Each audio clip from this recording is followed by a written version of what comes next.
அன்பே சிவம் மனமே குரு என்றுணர்த்திய குருவே போற்றி. எனக்குள் இறைவனை உணர வைத்த குருவே போற்றி. ஒவ்வொரு மனிதனுக்கும் பிறப்புலேருந்து இறப்பு வரைக்கும் அவன் மனசு தான் குரு. அதனால் அந்த மனம் சொல்கிறபடி தான் மனுஷன் கேட்பான். மனசுகளால் தான் இவனுக்கு மனுஷன்னு பேர்.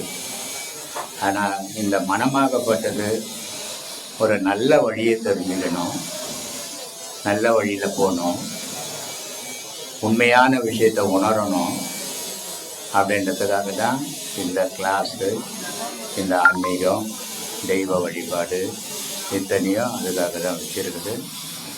அதை நல்ல வழியில் பயன்படுத்திக்கணும். மனித வாழ்வு 3 விதமாக வாழறோம். இந்த 3 வித வாழ்க்கையில் இளமை பருவம், இடைப்பருவம், முதுமை பருவம் இப்படின்னு 3 விதமாக வாழ்கிறோம்.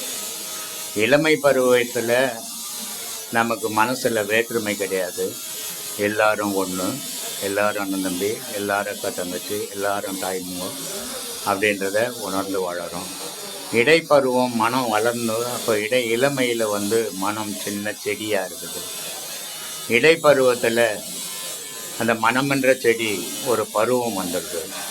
பருவம் வந்த பிறகு உண்டு, எந்து, எங்கள் வீடு, உங்கள் வீடு, என் சொத்து, உன் சொத்துன்னு பிரிவினை நினைவுகள் உண்டாகி போகுது. முதுமையில் எதுவுமே எனதில்லை, எல்லாமே இறைவன் தந்தது, எல்லாமே பிள்ளைங்க எடுத்துக்குது, எல்லாமே மனைவி எடுத்துக்கிறான், எல்லாம் கணவன் எடுத்துக்கிறான்.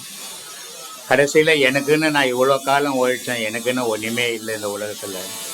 ஒரு பிடி சாதத்துக்கு கூட எனக்கு வழி இல்லாத உட்காந்துங்கிறேன். ஆனால் வாழ்நாள் ஃபுல்லாக உழைச்சி போட்டு இன்றைக்கி நிம்மதி இல்லாத வாழ்க்கை வாழ்கிறேன். எதுக்கு இறைவன் என்னை வச்சுன்னு இருக்கிறான்?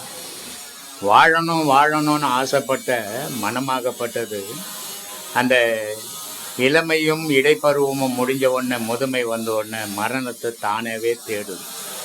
யாருமே சொல்லி கொடுக்கறதில்லை. இது ஏதோ ஒரு 10 பேர் நல்லா இருக்கிறாங்க, நான் நல்லா இருக்கிறேங்க, என் பிள்ளைங்க நல்லா வச்சுக்கிறேன், என் பொண்டாட்டி நல்லா வச்சுக்கிறா, என் சொந்த பந்தங்க நல்லவங்க அப்படின்னு ஒரு 10 பேர் இருக்கிறாங்க. 90 பேர் துன்பப்பட்டே வாழறாங்க. பெண்ணுன்ற பொருளே ஒரு புனித பொருள்னு நான் பல வீடியோக்களில் சொல்லியிருக்கேன். பெண்ணுன்னு ஒன்று இல்லைன்னா உலகம்னே ஒன்று கிடையாது. பெண்ணுன்னு ஒன்று இல்லைன்னு சொன்னால் கடவுள்னே ஒன்று கிடையாது. ஒரு குடும்பம் பண்ணுறான், 10 பேர் ஆம்பளைங்க சேர்ந்து குடும்பம் பண்ணாக்கதான் அதுக்கு பேர் குடும்பம்னு வரவே வராது. ஒரே ஒரு ஆணு கூட ஒரு பெண்ணு சேர்ந்தால் அது குடும்பம். ஆனால் பெண்ணுக்கு பல பேர்கள் இருக்குது. குலவிளக்கு, கற்புக்கரசி, பத்தினி, உத்தமி இப்படின்னு பல பேர்கள் பெண்களுக்கு வச்சுக்குது. ஆண்களுக்கு ஒரு பேரும் கிடையாது. காரணம் என்ன அப்படின்னா, பெண்ணுன்னு ஒன்று இல்லைன்னா குடும்பம்னே ஒன்று கிடையாது. பெண்ணுன்னு ஒன்று இல்லைன்னா உலக உற்பத்தினே ஒன்று கிடையாது. 1000 ஆண்கள் இருந்தால் கூட உற்பத்தி பண்ண முடியாது. ஆண் கொடுக்கறத பெண் சேர்த்து வச்சு 10 மாதம் போட்டு கருவாக கொடுக்குறான். அப்படிப்பட்ட புனிதமான பெண்கள் இன்னைக்கு வேதனைப்பட்டு வதையும் போது பார்க்கறதுக்கு ரொம்ப மனசு கஷ்டமாக இருக்குது. இதெல்லாம் ஏன் இந்த மாதிரியான நிலைமை? இவ்வளோதானா வாழ்வு, இவ்வளோதானா வாழ்க்கை? இப்போ அவங்களுடைய மனநிலை மரணம் அடைஞ்சாங்களா, உயிராகிறாங்களன்னு உணர முடியாத நிலையில் வாழ்ந்துனுக்குறாங்க. இதுக்கு என்ன காரணம்? அதை தான் நம்ம பார்க்கணும். இப்படிப்பட்ட ஒரு நிலை பெண்களுக்கு ஒரு தைரியம் இல்லை, ஒரு பயம், வாழ்க்கையில் ஒத்து போய் வாழ முடியல, தெய்வ வழிபாடு பண்ண முடியல. இதுக்கு எல்லாம் என்ன காரணம் அப்படின்னா, வாழும்போது நான் வாழறேன், என் குடும்பம், என் புருஷன், என் பிள்ளைங்க, என் சொத்துன்னு வாழ்ந்துடுறாங்க. ஆனால் பிரச்சனைகள் அனாதையாக போகும்போது கடவுள் கூட என்னை காப்பாற்றலையே அப்படின்ற எண்ணம் வந்தது.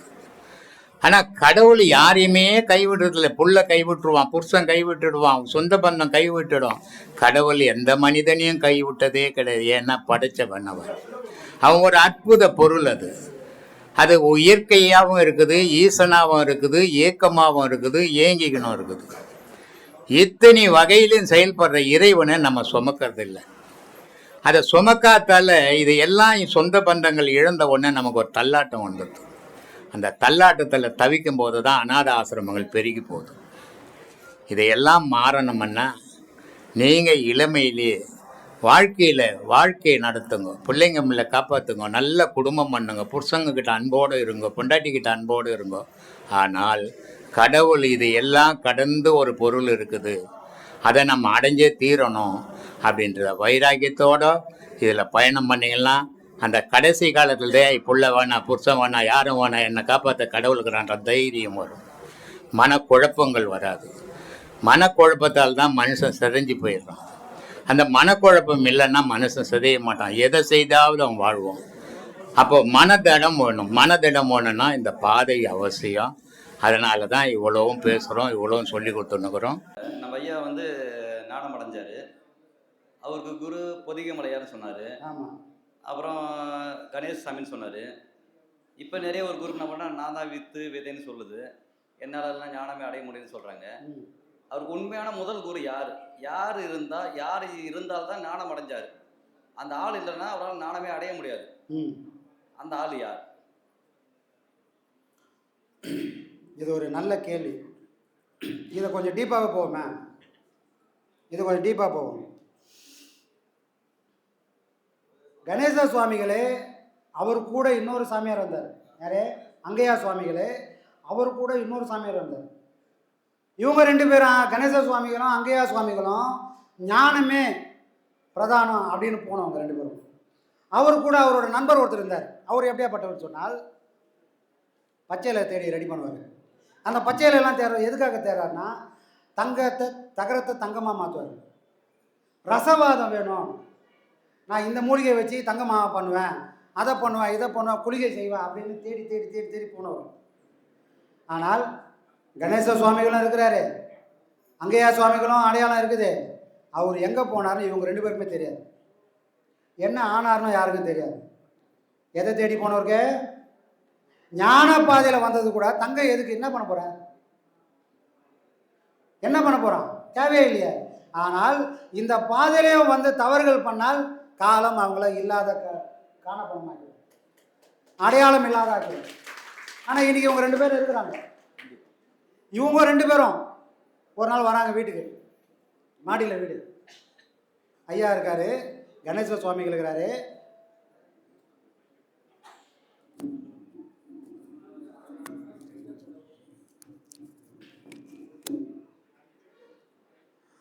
ஐயா இருக்காரு, கணேச சுவாமிகள் இருக்காரு, அவர் கூட அங்கையா சுவாமிகள் இருக்கிறாரு.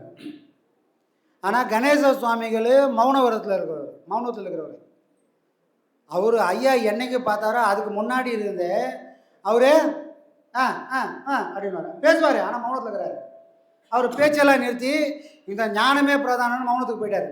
யாருக்கிட்டையும் பேசவே மாட்டார். நமக்கே எதனா புரியலன்னு தலை சொஞ்சோன்னு வச்சுக்கலாம், ஒரு நோட்டை எடுத்து எழுதி காட்டுவார். அப்படி ஒரு மௌனத்தில் இருந்தவர். ஆனால் அன்னைக்கு ஒரு பௌர்ணமி, சிவராத்திரி,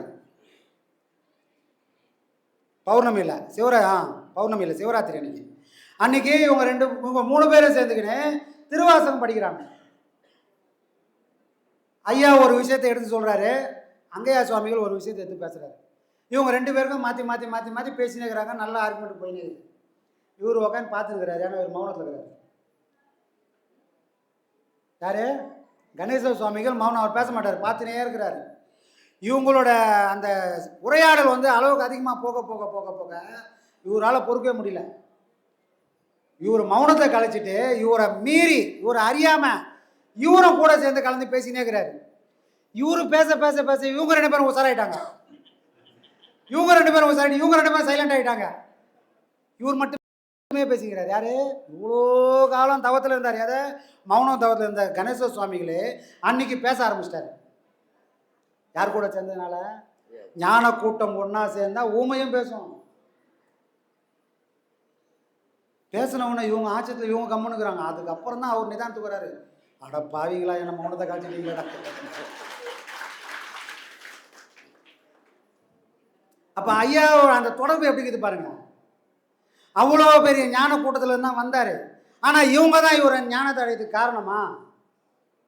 பட்டினத்தார் என்ன பண்ணிட்டாரு, அவருக்கு ஒரு விஷயம் புரிஞ்சு போச்சு. இந்த உலகத்தில் எதுவுமே பிரதானம் இல்லை, எல்லாம் பொய்ப்பா. என் பிள்ளை எனக்கு உணர்த்திட்டான். எப்பா ஊசிக்கு காது இல்லைன்னா அது கதை விதி வருமா?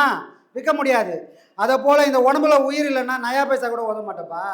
அந்த காது இல்லாத ஊசியும் இந்த உயிர் இல்லாத உடம்பு ஒன்று, யாருக்குமே பிரயோஜனம் இல்லை. அவ்வளோ பெரிய உண்மை எனக்கு உணர்த்திட்டான்பா, இனி எனக்கு எதுவுமே வேணான்னு தூக்கி போட்டு போகலான்னு போகிறாரு. அப்போ அவங்க அம்மா கூப்பிட்றாங்க, எங்கண்ணா நான் போகிற, என்ன கூப்பிட்றாங்க, எங்கண்ணா நான் போகிற, எனக்கு எல்லாம் வாழவே பிடிக்கலம்மா, எனக்கு உண்மை புரிஞ்சு போச்சு, எனக்கு எதுவுமே வேணாம், எல்லாத்தையும் தூக்கி போட்டு நான் போகிறேன் அப்படின்னு கிளம்பிட்டாரு. கிளம்புனவரை கூப்பிட்டு அவங்க அம்மா சொல்கிறாங்க, எங்கே போகிற, நான் ஞானத்தை தேடி போகிறேன். ஞானத்தை தேடி நீ அணைஞ்சிட முடியுமா, தெரியாது, ஆனால் முடிவு பண்ணிட்டேன் போனோன்னு. அப்படிலாம் போனேன்னா போன வழி தெரியாமல் திரும்ப வந்துடுவேன். ஞானம் தான் அடையணும்னு முடிவு பண்ணிட்டல அப்படின்னு அந்த அம்மா ஒரு குருவை காட்டுறாங்க, சிவானந்தர்னு ஒருத்தர். அவரு காட்டின குருக்கு, அந்த அம்மா காட்டின குரு கிட்ட போய் தான் முதல் உபதேசம் பட்டினத்தார் வாங்குறாரு. இப்போ நமக்கு ஒரு கேள்வி, முதல் உபதேசம் கொடுத்த சிவானந்தர் பட்டினத்தார் குருவா, இல்லை சிவானந்தரே காமிச்சா அவங்க அம்மா முதல் குருவா? அப்போ நம்ம சுவாமிகளே நிறைய பேர்கிட்ட உபதேசம் வாங்கிக்கிறேன், அவங்களாம் குருவா? ஆனால் நீ போகிற வழி நல்ல வழி தான்ப்பா, நீ என்ன வழி ஒன்றப்போ இந்த குடும்பத்தை நான் பார்த்துக்கிறேன் அப்படின்னு கூட இருந்த அவங்க மனைவி முதல் குருவா?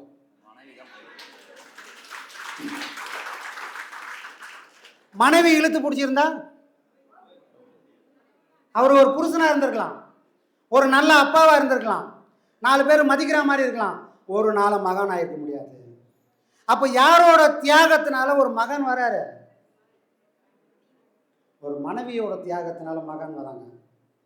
அது சாதாரண விஷயம் இல்லை. அப்போ அந்த மனைவி கூட ஒரு கட்டத்தில் குரு தான்.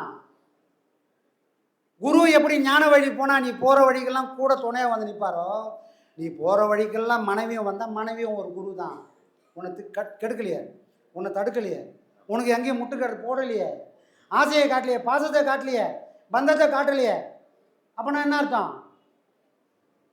அந்த ஞானத்தை யோகத்தை அவங்க பண்ணலைன்னா கூட அந்த தன்மையை அவங்களால உணர முடியுது இல்லையா? அதனால அவங்களும் முதல் குரு ஐயாவுக்கு.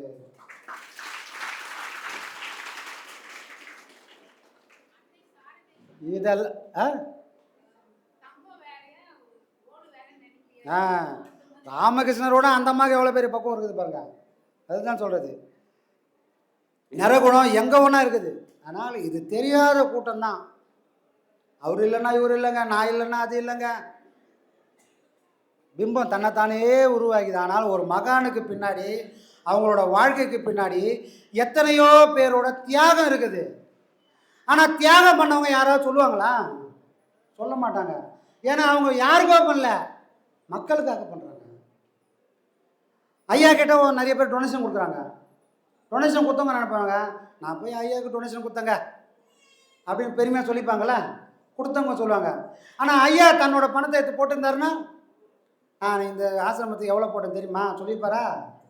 இல்லை ஐயாவோட புள்ள ஏதாவது 10 ரூபா கொடுத்துருந்தா நான் கூட ஐயாவுக்கு கொடுத்துருப்பேன் புள்ள சொல்ல முடியுமா? எதை செஞ்சாலும் நினச்சி பார்க்கக்கூடாது, சொல்லி காட்டக்கூடாத ஒரு இடத்துல இருந்து ஒரு குடும்பம் வந்ததுனால தான் இன்றைக்கி நிறைய விஷயங்கள் தப்பு தப்பாக பேசிக்கிறாங்க. நான் இல்லைன்னா என்ன ஆயிருக்குன்னு தெரியுமா? நீ இல்லைன்னா இன்னொருத்தன் வந்திருப்பான். புரியுதா சாமி? ஆணவம், மனுஷனோட ஆணவம். ஒரு குரு ஒரு முட்டாளை கூட ஞானியாக மாற்றத்துக்கு முயற்சி பண்ணுறாரு. ஆனால் மனுஷனோட ஆணவம் ஒரு ஞானத்தை அடையக்கூடிய எல்லைக்கு போயிட்டு திரும்ப முட்டாளாக்கக்கூடிய சூழ்நிலை கொண்டு வந்து விதி. யார்கிட்ட இருந்தாலும் தப்பிக்க முடியாது. அதான் ஐயா படித்து சொல்லுவார், எவா நீ எல்லாம் தெரிஞ்சவன் தான், ஆனால் ஆணவத்தோடு இருந்துடாத. ஏன் இருக்கக்கூடாது? இருந்தா என்ன தெரியுமா? நீ போய் சிவன் பக்கத்தில் உக்காந்தா கூட சிவனுடைய கண்ணையே மாயை கட்டும். என்னடா பக்கத்தில் ஒருத்தன் உக்காந்து தானே திடீர்னு காணுமேன்னு பார்த்தா சிவனுக்கே தெரியாமல் உன்னை வலிச்சு தூக்கி போய் போட்டுரும். அப்போ சிவனை கட்டக்கூடிய, அவன் கண்ணை கட்டக்கூடிய அளவுக்கு சக்தி வாய்ந்த பொருள் மாயை. அதுக்கு இடம் கொடுக்கணும்னா எது வேணும்? நமக்கு கொஞ்சோண்டு ஆணவத்தை அப்படி தூக்கி விட்டால் மாயை வந்து பர்மனெண்ட்டாக உக்காந்துரும். பெரியவங்க சொல்லுவாங்க, உட்கார இடம் கொடுத்தா காலை நீட்டி பத்துட்டான். அந்த மாதிரி மாயை வேணாம் அப்படின்னு சொன்னால் முதல்ல நான் என்ன பண்ணணும்? ஆணவம் நமக்குள்ளே வராத பார்த்துக்கணும். பேச்சிலையோ செயல்லையோ நடத்தையிலையோ எதுலேயும் ஆணவம் வராமல் பார்த்தால் மாயை என்கிட்ட வராது. மாயையாக வராது. அசிஸ்டன்ட் தான் முதல்ல அனுப்புவான். போய் எப்படிங்கிற பாப்பா ஒரு தேர்வு வரா தரமாட்டாரா அப்படின்னு. அப்போது ஆணவம் வருதுன்னா பின்னாடியே அவங்க அப்பா மாயம் வரான்னு அர்த்தம். அப்போ உண்மையிலே புத்திசாலி ஞானத்தை தேடி போனால் எந்த சூழ்நிலையும் இப்படி ஒரு ஆணவம் நம்ம மனசில் நம்ம எண்ணத்தில் உதயமாகாத பார்த்துக்கினா எந்த வகையில் தப்பிச்சு கரையேறுவோம். இல்லைன்னு சொன்னால் பாடம் கொடுத்த குருவாலையும் காப்பாற்ற முடியாது. புரியுதுங்களா?